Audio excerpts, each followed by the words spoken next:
alim, nabi, rasul, kenapa mereka minta hidayah? Kalau yang jahil sudah, yang baru separuh ilmu sudah, yang sudah berilmu tidak beramal sudah, yang meyakini yang batil sudah. Sekarang kita tanya, kenapa Nabi tetap minta hidayah? Kalau 4 tadi menceritakan tentang diri kita, tapi kalau kemudian yang kelima, kenapa Nabi dan orang-orang soleh yang mengikuti jalan para Nabi, yaitu para sahabat, para tabi'in, dan kita yang berusaha untuk mengikuti mereka, ridwanullah alaihim, kenapa kita masih tetap minta hidayah? Karena belum tentu apa yang antum dapatkan kalau sudah benar itu menjamin antum itu meninggal dalam keadaan itu. Kita apa pernah menjamin bahwasanya kita akan mati husnul khatimah dalam keadaan iman? Siapa yang menggaransi iman kita? Tidak ada. Minta hidayah supaya Allah itu memberikan istiqomah setelah kita dapat ilmu yang benar. Bukankah Allah menunjukkan lembaran-lembaran kehidupan sejarah? Banyak orang yang mereka itu bertabur iman di awal kehidupan, tetapi mereka matinya murtad. Bal'am bin Ba'ura, apa kurangnya Bal'am bin Ba'ura? Hidup pada zaman Nabi Musa, di mana doanya dikabulkan oleh Allah setiap waktu-waktu yang sempit dan terdesak. Sampai Malik bin Dinar berkata, karena mujabud da'wah bisyada'id. Kalau sudah bicara tentang Bal'am bin Ba'ura, Masya Allah, doanya selalu dikabulkan oleh Allah dalam keadaan genting. Kata Malik bin Dinar rahimahullahu ta'ala ketika menafsirkan surat Al-A'raf 175, tapi matinya murtad. Rajal Unfuah, sahabat Nabi, dipuji oleh Abu Bakar, dipilih oleh Abu Bakar untuk menjadi delegasi sunnah, mendakwahkan kepada Musalamah al-Kadzab, matinya beriman murtad. Ubaidillah bin Jahsy yang pernah menyelamatkan kehidupan agamanya sampai ke Habasyah, ketika Nabi masih di Mekah, ikut di dalam hijrah yang pertama, hijrah yang kedua ke Habasyah, beriman tidak, murtad di Habasyah. Kecintaannya minum khamr menjadikan dia murtad. Seorang muadzin yang diceritakan oleh Imam Qurtubi murtad ketika kemudian tergiur dengan pesona seorang wanita yang dia lihat ketika adzan di tempat yang tinggi. Orang dulu ketika adzan naik ke tempat yang tinggi, melihat seorang wanita begitu cantik turun, ini gentle dia ini, turun, dia katakan dia cinta sama wanita itu. Wanita itu berkata, tidak bisa kamu menerima kamu, karena kami Nasrani dan kamu Muslim. Loh, dengan apa saya bisa diterima? Berpindah kepada Nasara. Pindah, ikhwan. Murtad, meninggalnya di hari dia meninggal dunia. Akan mencampuri istrinya, naik ke atap, kemudian jatuh. Belum sempat mencampuri wanita yang menjadikan dia murtad. Siapa yang menjamin? Ini yang kemudian kita khawatirkan.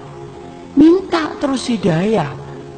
Kenapa kita minta hidayah walaupun kita itu sudah memelihara jenggot, sudah kemudian ngaji, istri kita sudah kemudian berhijab yang syar'i, kegiatan kita sering datang ke kajian ilmu, bertemunya kita dengan orang yang solih, terus kita menjaga hangatnya iman. Tapi kenapa kita tetap minta hidayah walaupun ikhtiar sudah kita lakukan? Karena tidak ada yang menjamin antum akan masuk surga kecuali Allah. Ya, makanya sampai dikatakan oleh Rasulullah, ada di antara kalian, fa inna ahadakum la ya'malu bi amali ahlil jannah hatta yakuna bainahu wa bainaha illa dhira'un fayasbiqu alaihil kitab fayamalu bi amali ahli nari hatta yadkhuluha. Makanya sampai Nabi beliau bersabda, ada di antara kalian yang melakukan amalan surga sampai antara dia dengan surga tinggal sejengkal, tinggal sejengkal ikhwan. Satu amalan tak langsung masuk surga itu harusnya. Tapi ternyata catatan takdir mendahului apa yang dia lakukan. Lalu kemudian di akhir kehidupannya melakukan amalan penduduk neraka. Hatta yadkhuluha, sampai dia masuk ke neraka itu. Ada pula yang sebaliknya. Fa inna ahadakum la ya'malu bi amali ahlin nar hatta yakuna bainahu wa bainaha illa dira'un fayasbiqu alaihi alkitab fayamalu bi amali ahlil jannah hatta yadkhuluha. Nabi kemudian berkata sebaliknya, ada pula di antara kalian yang melakukan amalan penduduk neraka terus sampai antara dia dengan neraka tinggal sejengkal tak, kata Nabi. Tetapi catatan takdir mendahului apa yang dia lakukan. Dia melakukan amalan penduduk surga sebelum meninggal dunia, lalu kemudian Allah masukkan ia ke dalam surga. Antum tahu Usairim bin Abdul Ashhal? Usairim bin Abdul Ashhal, seseorang sahabat yang dikatakan oleh Nabi sebagai penduduk surga, tapi keningnya tidak pernah dipakai untuk bersujud kepada Rabbnya. Karena apa? Masuk Islamnya belum ada 24 jam. Ketika dia masuk Islam mengucapkan syahadat, dia bertanya, sholat? Belum waktunya sholat. Apa yang saya lakukan? Ayo berjuang bersama Rasulullah.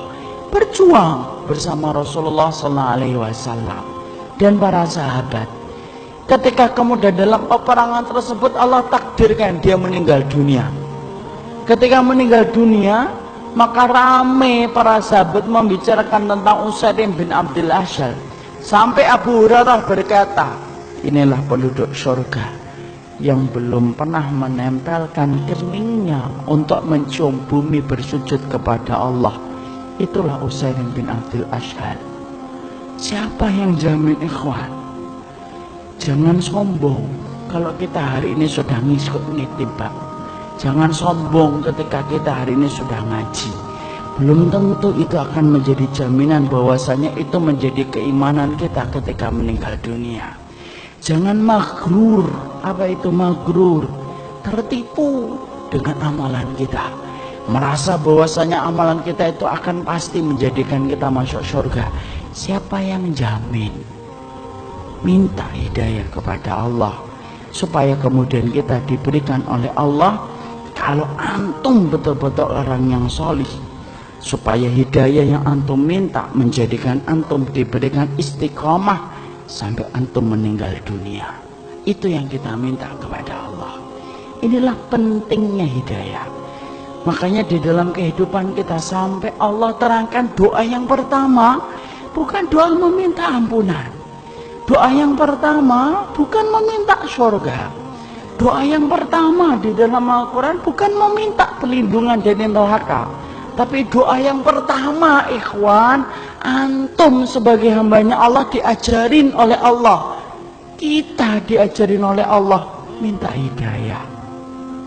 Karena kalau antum sudah dapat hidayah, antum diampuni oleh Allah. Kalau antum sudah dapat hidayah, antum dimasukkan surga oleh Allah. Kalau antum minta hidayah, antum akan dijaga dari api neraka. Dan itu didahului dengan hidayah.